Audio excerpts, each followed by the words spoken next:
Hi guys, this is Albert, and today's Magic Day. So I want to share with you my views on the ethics side of magic that I've been perceiving over the last few years. Now, the invention of the internet has really greatly benefited all of us as magicians. It allowed us to access a lot of things we couldn't in the past. It allowed us to expand our horizons way beyond the scope of simply reading a book. Also allowed us to be introduced to many new artists and brilliant minds coming to the field and be inspired by them. Now, although there are all these great things about it, unfortunately, the internet has also been very heavily misused and abused by us magicians. And this is all for the sake of money and profiting, and also for the sake of popularity and fame. In other words, we're taking the ethics out of magic and then just throwing it out the window as if it was of secondary importance to all of that, or sometimes even of no importance at all. Now, I can give you many examples of this happening, but let me give you one very prominent one that has been in my mind very frequently. And I'm sure many of you have also noticed this, and that is the over-commercialized world of magic. There are many trailers and teasers that's been rising recently for new products. And yes, it is for the sake of overhyping the product, as you may have guessed. And once they overhype it, it makes it seem like as if the move isn't a must-get. It makes it seem like as if you don't get it, you're going to be way behind in the new trend in magic.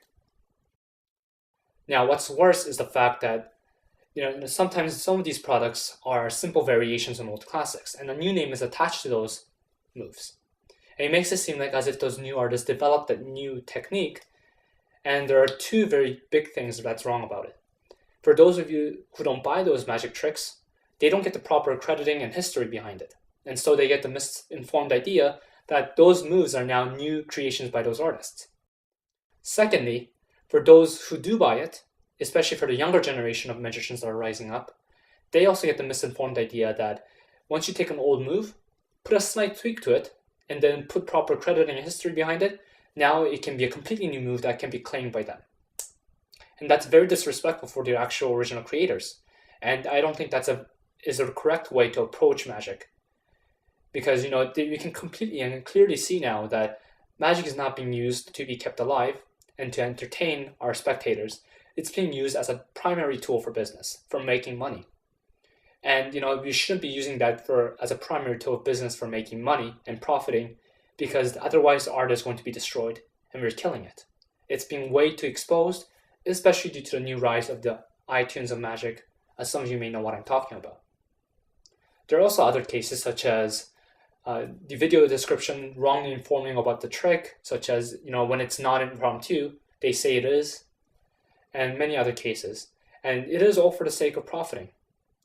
It's way too out there, open to the public, and I think that's what destroys magic and is going to slowly and kill it more often than it has before. And so that's my message to you today. I hope that made sense, because today's Magic Day, just simply take a moment and think about that. Hopefully it will benefit you in the future, also other people in the future as well. And that's it. I hope that made sense to you, and I'll see you guys next time. Bye.